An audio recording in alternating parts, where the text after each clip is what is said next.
Welcome back to Rod Reacts to India. Hopefully you had a positive day. If you're new to the channel, let me know where you're from down below in the comment section. But for now, we are going to check out top 5 greatest kings in India. And when I think of kings, I think of, wow, it must be cool to be king. But on the other hand, I think, man, I'm at the top of the food chain. There's always somebody who wants to come knock me out. You know, somebody wants to take over the kingdom.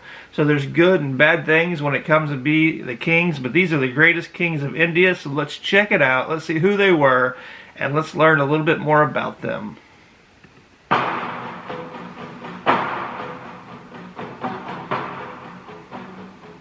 India is probably one of the richest countries in the world in terms of its history and heritage. Absolutely. In terms of rulers and ruling clans. Thousands of years have passed and the country has seen several dynasties, rulers, emperors and conquerors.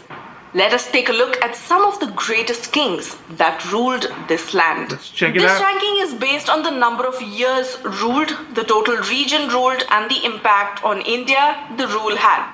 Before we get on with the list, do not forget to subscribe to Simply Chumma and do press the bell icon for immediate notification of our new videos. Gonna do it. Number 5. Shivaji. Shivaji Bhosle was the founder and the greatest king of the Maratha Empire. Hailing from the Bhosle Maratha clan, he created an independent Maratha kingdom with Raigad as its capital. He was crowned as Chhatrapati for leading the struggle against the Adil Shahi Sultanate of Bijapur and the Mughal Empire. He is remembered as a great warrior and a hero who united most of India against the Mughals. Shivaji is also known for pioneering the guerrilla warfare methods using geography, speed and surprise for attacks against more powerful and larger enemies. Number 4. That man sounds like he was a pioneer of a military strategy, and that's how you end up on top and being one of the greatest kings ever, is you gotta dominate people or you'll be dominated. It sounds like he was very strategic in what he did with his military accomplishments. Prithviraj Chauhan. Prithviraj is considered to be the greatest warrior of India and also one of the greatest in the world. He was known as the Warrior King. Chauhan was the last independent Hindu king before Hemu to sit upon the throne of Delhi. He succeeded the throne in 1169 AD at the age of 20 and ruled the twin capitals of Ajmer and Delhi. He defeated the mighty Bhimdev, ruler of Gujarat, at the mere age of 13. He was trained in archery and could aim at a target while being blindfolded. His love story with his enemy, Jayachand's daughter, Samyukta or Sanyogita, is very famous. He rode off with her on the day of her Swayamvar. Number 3. So you're telling me this man could hit a bullseye with archery, blindfolded? I don't know, it's kind of hard to believe, but when you got a nickname as the Warrior King, maybe you can do things like that. If you could do those things, you're mighty impressive and you're probably going to be on top like he was. That's just impressive. Rajaraja Chola. He was popularly known as Rajaraja the Great. Rajaraja translates to the King of Kings. He is one of the greatest emperors of India. He went down in history as the harbinger of the heights of the Chola glory. It was during his reign that the Chola dynasty started to emerge as a great empire. By conquering several kingdoms in India, he expanded the Chola Empire as far as Sri Lanka in the south and Kalinga, Odisha in the northeast. Rajaraja Chola was one of the greatest sovereigns of South India. A valiant conqueror and empire builder, an able administrator, a patron of arts and letters. He was a great patron of Tamil literature as during his reign, the texts of the famous Tamil poets Appar, Sambandar and Sundarar were collected and edited into one compilation called Tirumurai. அடிகளே, இந்த அரிய பொக்கிஷத்தை ஆண்டவன் என் கையிலே ஒப்படைத்தாலும் இவைகளை திருமுறைகளாக வரிசைப்படுத்தும் பொறுப்பினை தங்கள் கையில் ஒப்படைக்கிறேன். ஆஹா, நன்றி நன்றி. திருமுறை என்ற சோழமன்னா தெய்வ திருவருள் பெற்று நீவீர் வாழ்க வல்லாண்டு. ஏடு தந்த தில்லைவாழ் நாயகன் திருவடியிலே முதலில் இதை சமர்ப்பிக்கலாம்.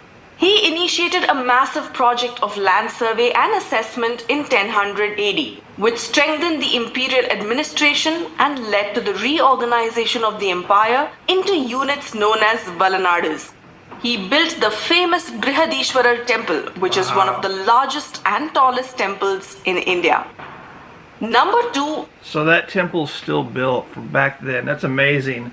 So now we know why he got the nickname the Great, because not only did he was a military power like the previous ones that they talked about just now, he also expanded it and was good with literature, good with architect apparently, just building the kingdom, you know.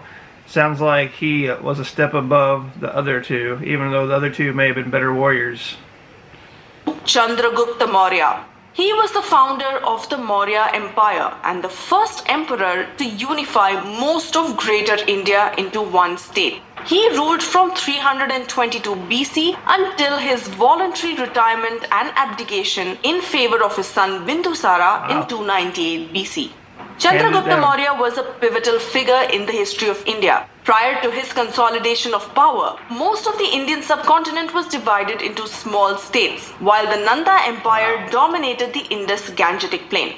Chandragupta succeeded in conquering and subjugating almost all of the Indian subcontinent by the end of his reign, except the Tamil regions, the Chera, Chola and Pandya, and the modern-day state Odisha or Kalinga. His empire extended from Bengal in the east to Afghanistan and Balochistan in the west, to the Himalayas and Kashmir in the north, and to the Deccan Plateau in the south. It is the largest empire yet seen in Indian history. Number 1. What shocks me about him is not only did he expand the empire so much, that he didn't die in combat, he didn't get taken out by an assassin, he simply retired and handed it down to his son, which that usually doesn't happen very often.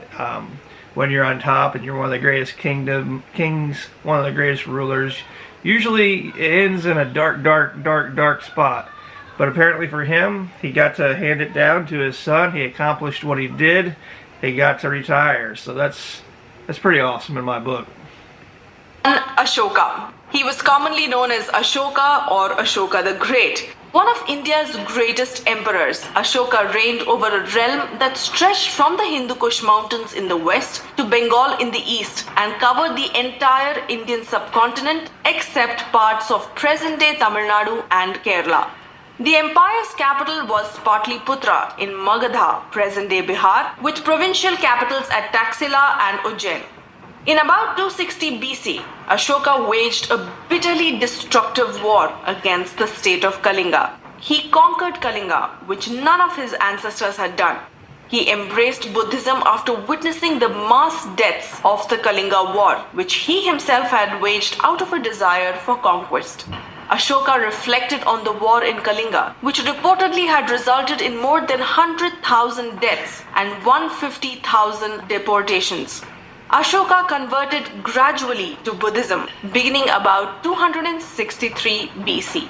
What do you think of this list? It's amazing that the people before, great warriors, couldn't take over Kalinga, and it took that man to finally be able to do it, costing hundreds of thousands of lives. And then he does a total opposite. He's like, man, what did I do? All these people died. I'm going to convert to peace, and I'm going to make my kingdom peaceful. That's just an amazing story. It's an amazing story. He conquered what no other could, and to me it's weird that little spot couldn't be conquered, and finally it was, and then boom, he felt regret after he did it. That's just an amazing story to me.